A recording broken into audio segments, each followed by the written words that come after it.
अंबा, अंबिका और अंबालिका। सत्यवती से राजा शांतनु के दो पुत्र हुए, एक चित्रांगद, दूसरा विचित्रवीर्य। शांतनु की मृत्यु के उपरांत चित्रांगद राजा बना, किंतु वह एक गंधर्व युद्ध में वीरगति को प्राप्त हो गया। उसके बाद सत्यवती का दूसरा पुत्र विचित्रवीर्य हस्तिनापुर के सिंहासन पर बैठा। विचित्रवीर्य की आयु उस समय छोटी थी। उसके बालिग होने तक सारा राजकाज भीष्म को ही चलाना पड़ता था। जब विचित्रवीर्य बालिग हो गया तब भीष्म को उसके विवाह की चिंता हुई। भीष्म को पता चला कि काशीराज अपनी कन्याओं का स्वयंवर कर रहे हैं, तो भीष्म स्वयंवर में भाग लेने के लिए काशी चले गए। काशीराज की कन्याएं अंबा, अंबिका और अंबालिका अपूर्व सुंदरियां थीं। उनके रूप और गुणों का यश दूर दूर तक फैला हुआ था। स्वयंवर में भाग लेने के लिए दूर दूर से बहुत से राजा और राजकुमार वहां आए हुए थे। उस स्वयंवर में भीष्म को आया देख स्वयंवर में आए सभी राजा खुसर-पुसर करने लगे। वे सोच रहे थे कि भीष्म तो अपनी प्रतिज्ञा से बंधे हुए हैं, फिर वे स्वयंवर में क्यों आए हैं। सभी की जुबान पर यही बात थी। सभी उनके शौर्य से भयभीत भी थे। उन्हें यह पता नहीं था कि वे अपने भाई विचित्रवीर्य के लिए स्वयंवर में आए हैं। वे सभी भीष्म का परिहास उड़ाने लगे। काशीराज की कन्याओं ने भी भीष्म की ओर से दृष्टि फेर ली। भीष्म के स्वाभिमान को इससे बहुत चोट पहुंची। उन्होंने क्रोध में भरकर वहां उपस्थित सभी राजा एवं राजकुमारों को युद्ध के लिए ललकारा और कहा कि मुझे हराकर ही तुम इन तीनों राजकुमारियों को ले जा सकते हो। राजाओं ने उनकी यह चुनौती स्वीकार कर ली और सभी ने मिलकर एक साथ भीष्म पर आक्रमण कर दिया, लेकिन कोई भी भीष्म के सामने नहीं ठहर पाया। सोमदेश का राजा शाल्व बड़ा वीर और स्वाभिमानी राजा था। काशीराज की बड़ी कन्या अंबा उससे प्रेम करती थी। उसने मन ही मन उसे अपना पति मान लिया था। जब भीष्म तीनों कन्याओं को अपने रथ में बैठाकर ले जा रहे थे, तब राजा शाल्व ने भीष्म के रथ का पीछा किया और उसे रोकने का प्रयत्न किया। इससे शाल्व और भीष्म में भयंकर युद्ध छिड़ गया, किंतु जल्दी ही भीष्म ने उसे हरा दिया। परंतु अंबा ने उनसे उसे जीवित छोड़ देने की प्रार्थना की तो उन्होंने उसे जीवित छोड़ दिया। भीष्म काशीराज की कन्याओं को अपने साथ लेकर हस्तिनापुर पहुंचे। शीघ्र ही भीष्म ने काशीराज की दो कन्याओं अंबिका और अंबालिका का विवाह विचित्रवीर्य से कर दिया।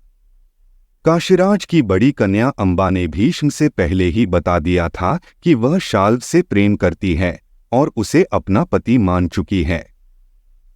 भीष्म ने बिना किसी प्रतिरोध के अंबा को सोमदेश राजा शाल्व के यहाँ भेज दिया, लेकिन शाल्व ने उसे यह कहकर वापस भेज दिया कि वह बलपूर्वक हरण की गई कन्या को पत्नी के रूप में स्वीकार नहीं कर सकता। भीष्म ने उसका सभी के सामने अपमान किया है। बेचारी अंबा अत्यधिक दुखी होकर हस्तिनापुर लौट आई। उसने भीष्म को सारा हाल कह सुनाया। तब भीष्म ने विचित्रवीर्य से कहा कि वह अंबा से विवाह कर ले, लेकिन विचित्रवीर्य भी अंबा से विवाह करने के लिए तैयार नहीं हुए।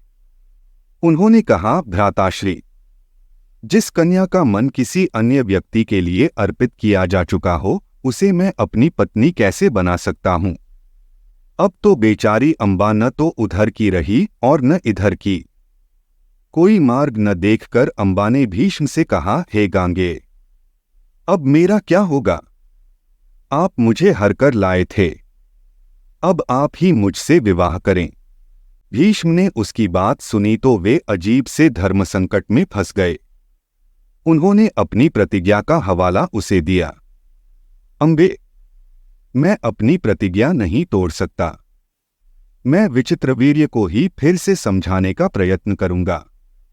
किंतु न तो विचित्रवीर्य माना और न राजा शाल्व ने ही उसे स्वीकार किया।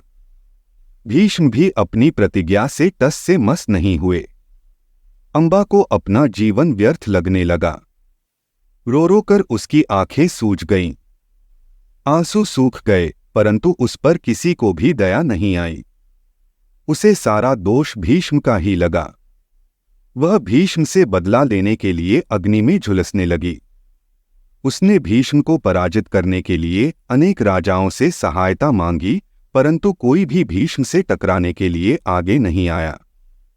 हारकर अंबा ने भगवान कार्तिकेय का ध्यान करते हुए घोर तपस्या की। भगवान कार्तिकेय उसकी भक्ति से प्रसन्न होकर उसके पास आए।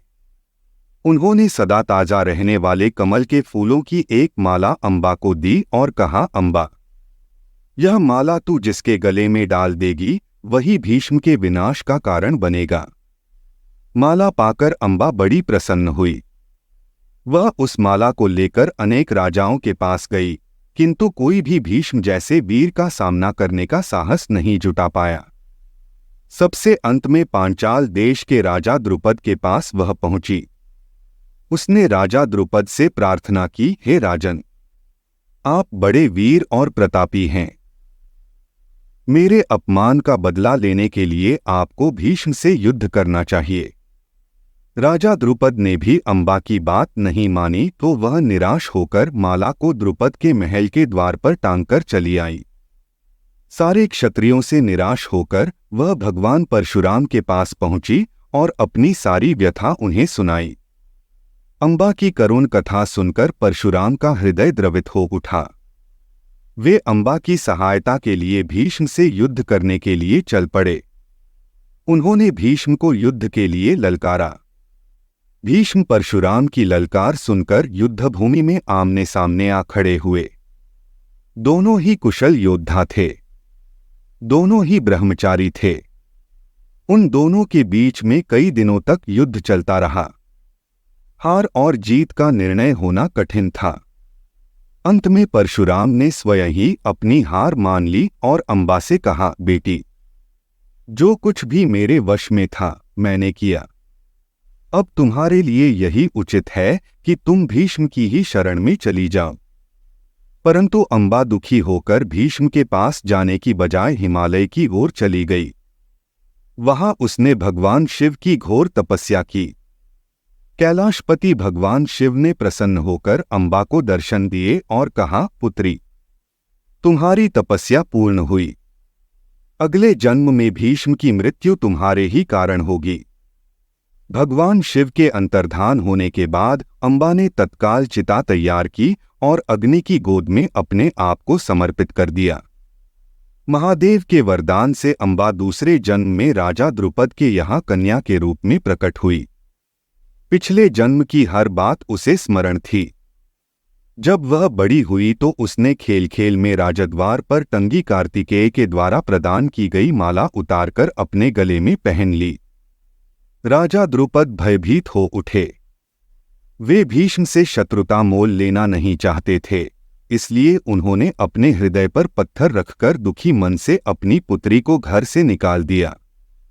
अंबा ने वन में जाकर घोर तपस्या की और अपने तपोबल से अपना स्त्री रूप त्याग दिया और पुरुष वेश धारण कर लिया। अब लोग उसे शिखंडी के नाम से पुकारने लगे। धन्यवाद। आप देख रहे थे गॉड ब्लेस टीवी हिंदी। हमारे साथ जुड़ने के लिए सब्सक्राइब अवश्य करें।